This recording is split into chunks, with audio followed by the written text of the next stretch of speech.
You know what really grinds my gears? Really obvious and lazy jokes. Anyway, today we're taking a look at this version of Gears. The proper name's going to be down in the video title. I didn't care enough to remember it. But this is this.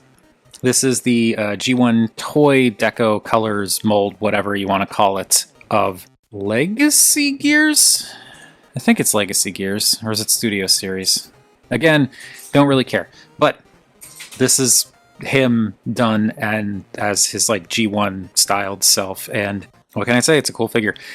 I never got the original one because I don't like Gears' face. I know it sounds weird, but it's like with Scarlett Johansson. I just don't like Gears' face. It bugs me. His G1 cartoon face just annoys me, and I don't like it, so I didn't want that figure. Then there was the GoBots 3-pack that had Smallfoot, and I kind of wanted to get her, but like I didn't want to get the 3-pack. It's, $75. I just, no thank you. But then they announced this, and this made me happy, because I like the G1 toy style. I'm going to reiterate what a lot of people have been saying about this toy, the different versions of it. It's a really good figure. I'd put this up there with like Kingdom Huffer in that it's kind of a, in generalized terms, nobody character that ended up having a really good toy that was also surprisingly simple but really clever. It's just kind of in that same strata of toy design. I don't know. But yeah, this is cool, and it looks great, and thanks for watching. But no, I do really like this. There are a couple of things that bug me a little bit about it, but more than anything, it's really cool. As you can see, he's pretty nicely posable, and he's just Gears, but he's got the face-plated visored head, which I think looks way better. Let's get his little gun out of his hand here, and this is just, I don't know, I guess this is Gears' gun. I don't know if that's accurate. I don't care, but it looks nice for what it is. I like that they painted it silver, so you can see like the pegs are black, and I definitely appreciate they did not paint the handle. That's good. And it is blast effect compatible, if I can line it up. And there you go. You can do the blast effect thing. Of course, because the tip is painted, I would advise against keeping blast effects pegged onto it for display. Like, for pictures and whatever, play, all that stuff, yeah, sure, but like don't leave it like this, because this stuff will eventually start to bond with the paint and strip the paint off if you try to remove it. But gun looks pretty good. It's silver. I like it for what it is. And then the figure is also very cool. There are a couple of things, though, as I said, that kind of bug me about this. I know that this is supposed to be accurate to the toy, but I still kind of feel like maybe if this blue was just a tiny bit darker, it would look better. It just seems a little too bright, but it's probably accurate. This is just me being nitpicky, but that's just kind of one thing that stood out to me about this. Another thing that kind of stood out to me is just how lacking the paint deco is in the robot mode. That's not to say it looks bad. There's plenty of color separation, which I really appreciate, and I don't really think it needs much in the way of additional color, but really there's nothing going on here. I got the painting on the chest and the face, and that's it. That's all you get for the robot mode. Everything else is for the vehicle mode, so you don't really get a whole lot of paint for the robot. And I think what bugs me the most about that is the fact that you've got these interesting, almost tire-like details molded in the shoulders. I kind of wish that those were black to go with the actual tires that you can't really see because they tuck away really nicely, which is cool, but it's probably inaccurate. I don't know. While we're here, though, we can look at the head and chest. The chest is sculpted nicely, and it does the thing where you can lift it up and reveal guts or something. I don't know. The thing that I'm not super fond of with this is this doesn't peg in at all. Like, it just sits. The friction is strong enough that it's not going to flop around or anything like that. Like, it holds in place just fine, and it's not a very heavy piece of plastic, so you don't have to worry about it popping out of place. But I just kind of wish there was just a little something for it to tab into. Like, it's got little bits under here for the vehicle mode, so maybe they could have just molded little tabs here to keep it in place better, but then maybe it would be too annoying to open that up. It's whatever. It's a little nitpick, but it is a nitpick. That is it for the chest, and then for the head, I do like this head a lot. I think the shape is interesting, if a little bit weird. but I really like the fact that it's just like kind of like a plain, almost Day the Earth Stood Still Gort style featureless face.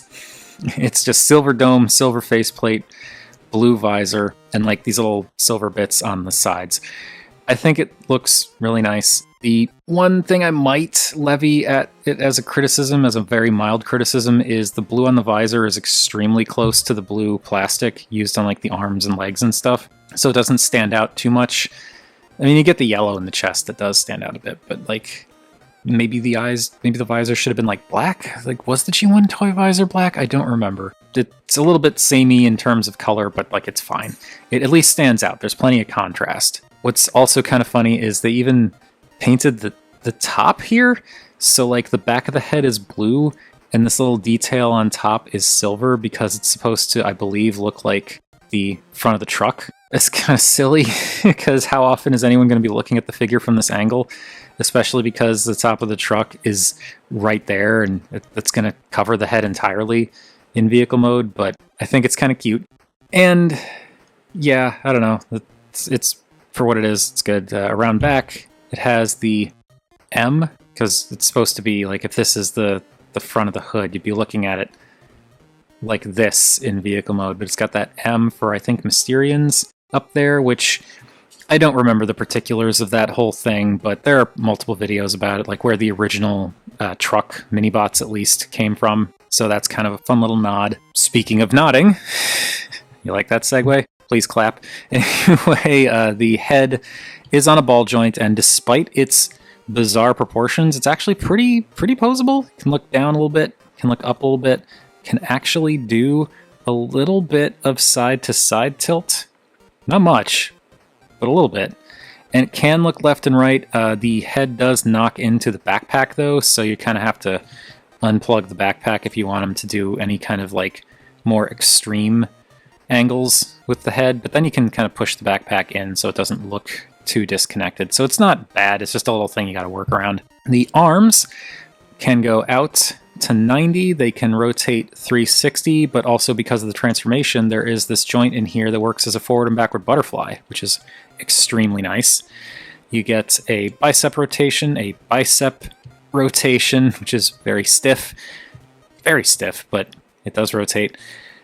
You also get double jointed elbows that, because of the transformation, bend all the way in. And you also get wrist rotation, so you can spin the fists around however you want. You can play with the chest flap. As I mentioned, the waist does rotate, and it can go all the way around. The hips can go out to pretty much 90. They can go forward past 90, they can go back past 90, even with the backpack.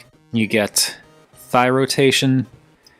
You also get, because of the transformation, a double jointed knee that can bend pretty much all the way in. Like, not entirely, but that's pretty darn close. And you get some pretty serious ankle tilt, and they're very stiff on this figure. I don't know if that's an improvement over the other molds, but like that is very, like all the joints on this guy are actually quite sturdy. Also, if you wanted to, you could use this little bit back here for the transformation, because this just, it's not the heels, it's the top of the vehicle mode, but you could use it, and it is stiff enough that you could use it as a way to kind of like angle him forward, so it kind of looks like he's leaning more. This is a surprisingly posable and expressive figure for something that is, engineering-wise, actually quite simple.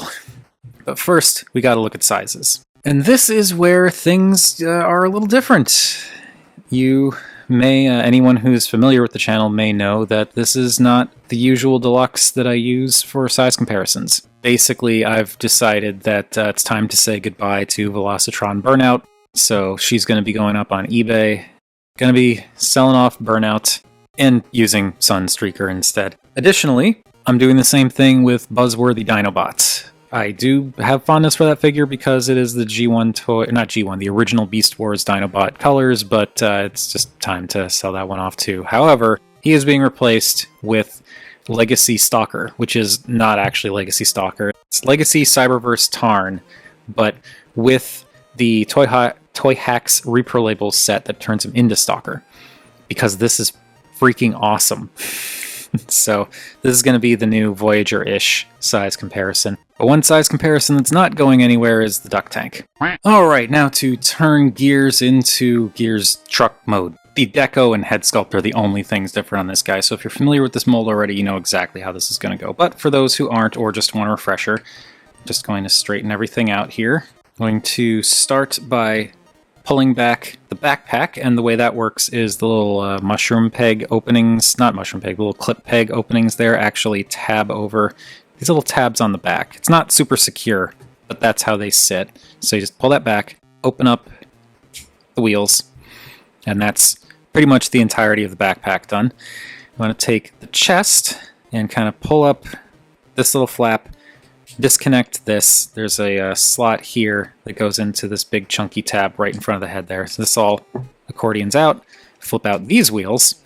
And also, I forgot to mention this before, but this flap, like with all of the versions of this figure apparently, this little flap is separate in the box. For this guy, it's packaged behind him in the bubble.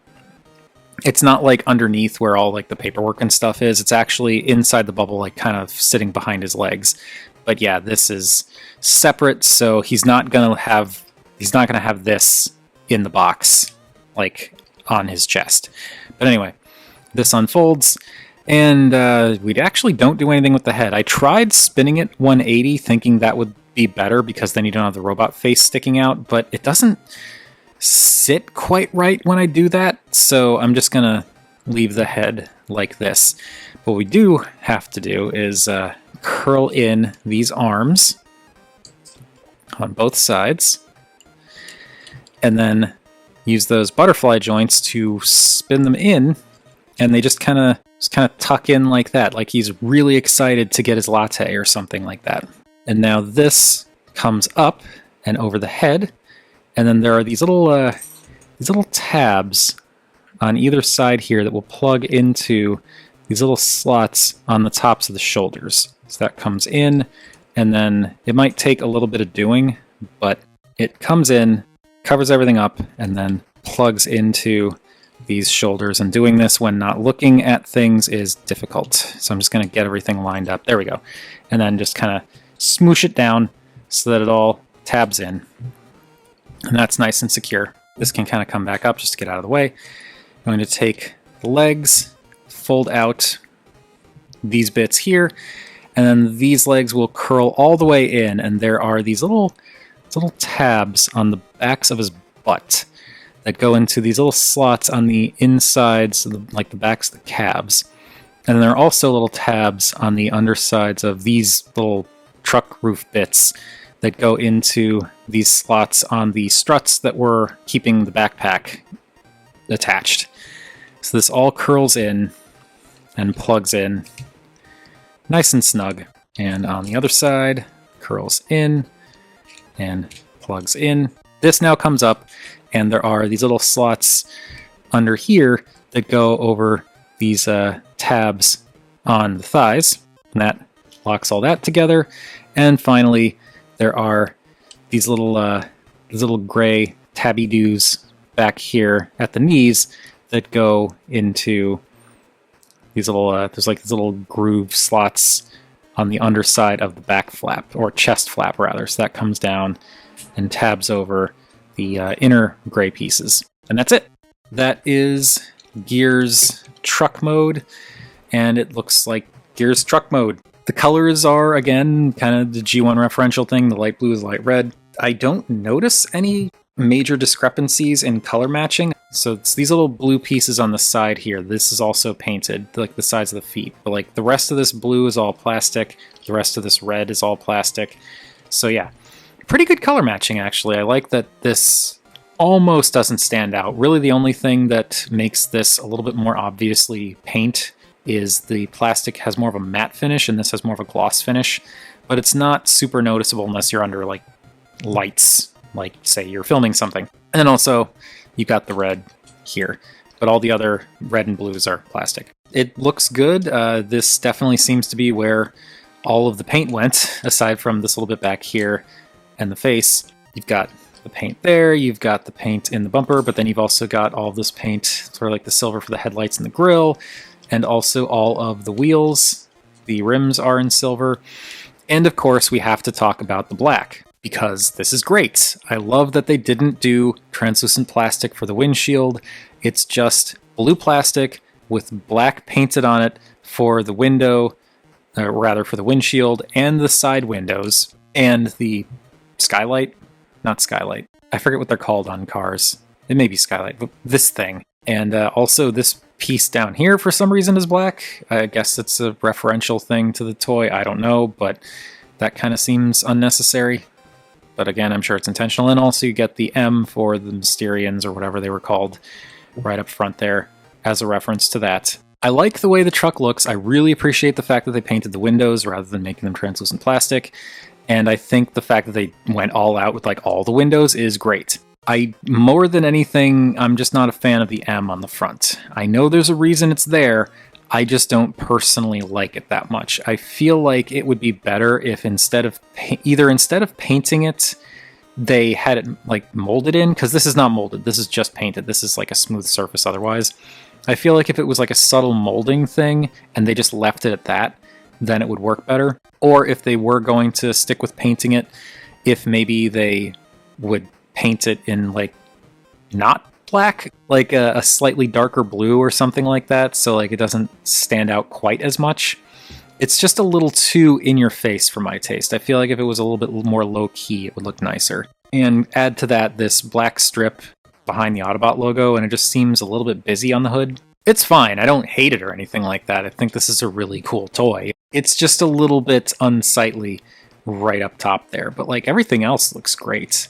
And it doesn't really need any extra paint either. I really can't think of anything that I'm like, yeah, this could really use more detailing. I'm sure, positive, we're going to get a Repro Label set at some point that adds a bunch of G1 toy style stickers to add like extra tech detailing and colors, probably in like the shins and toes, and maybe in the arms, maybe underneath the chest plate here. I'm sure we'll get something like that in the future.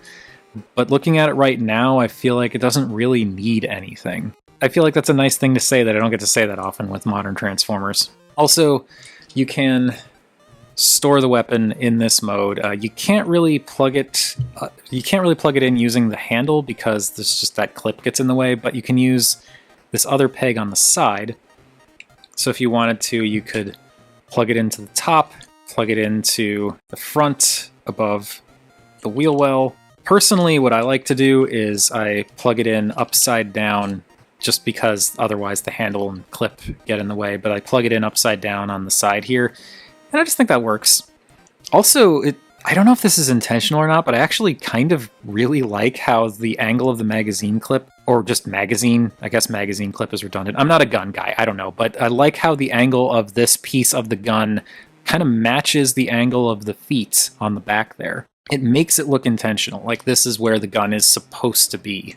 Like it's an intentional battle mode or something. I don't know, I just think that's cool. Now, in terms of size, he is a little small, but like he's a modern deluxe. Sunstreaker is like wider and more flat because it's supposed to be more of like a Cybertronian sports car, whereas Gears is more of a truck, so he's not as wide, but he's taller. So I feel like mass-wise, these guys aren't that different. And here it is with the duct tank. And going back to robot mode is just going backwards, so you want to untab this, bring it all down. These wheels can fold in just to get them out of the way. Pull up to untab the leg from everything and just unfurl that. Bring in that little heel piece, or not heel piece, the little bottom of the foot piece. Just hide that back there. This can come down a little further. You want to pull up here so it'll untab from the shoulders. So pull up to untab it, then bring this back, fold the wheels in, and at this point they can just tuck back in. It just folds in, and then, as I said before, there are these little slots where the wheels are clipped in that go around these pegs on the back there. So those just come in. The arms can unfurl and unfurl. They don't tab in anywhere. So those just, well, I mean, they tab into this, but with this already untabbed, they don't tab into anything else. So that all unfurls. And this comes up and tabs into the spot right in front of the head, and then this comes down the rest of the way, and there we go. I have admittedly kind of restructured my thinking with regards to the collection. I'm going to make a whole video about that, plus my plans for the channel and all that kind of separately, but I focused in on wanting to really stick with specific characters and not really do any one-off outliers, and Gears here is a one-off outlier. Thing is, I pre-ordered him back in October 2024, and as of recording, it is the very end of March 2025, so it took a while for him to get here. Point is, I probably wouldn't have bought this guy now, but I had pre-ordered him months ago, so he came in, and I do like him a lot. He is a really good transforming robot toy, and I like this design and look for the figure / character more than any other iteration that they've made modernly, officially modern figures, like all that. But Gears just isn't a character I care about, so it is what it is. I have no particular nostalgic affection for this guy. I just think he's cool as a standalone what he is kind of toy. If you like Gears, if you're into the G1 toy thing, I feel like you're going to be even more excited about this because it's an excellent toy and it looks really good in this deco. But yeah, if you're not into Gears and you're not super enthusiastic about what you've seen with this mold, I don't think this is going to change your mind. And I don't know why I'm being all wishy-washy about this, but point is, this is cool, but I probably wouldn't have bought it in the last month or two, and I don't know if I'm going to keep him or not. Right now I plan to, but that could change. Who knows? He may end up being like the Bumblebee movie Sunstreaker, where this is the only Sunstreaker I own now, but I'm not getting rid of this because I really, really like this toy. It was in my top 10 for a reason. I don't know, we'll see. But anyway, that's going to do it. I've rambled enough, even though this is much shorter than the last video I recorded. But that has been my look at... I killed him. That has been my look at whatever this version of Gears is called. Again, really cool for what he is. Maybe not my first choice at this point in my life, but I'm glad I got him. But I'm curious to know what you all think of this guy, whether it's this particular deco or any of the other versions that he's had. Also, you think we're going to get a Swerve out of this? Because I know traditionally we tend to get Swerve and Gears as interchangeable Ironhide and Ratchet style repaints. Who knows? But whatever your thoughts, feel free to chime in down below. I always enjoy hearing from you all, unless you're going to be a pedantic jerk. Thank you everybody for watching, and I will see you and say words at you about another toy in the next video.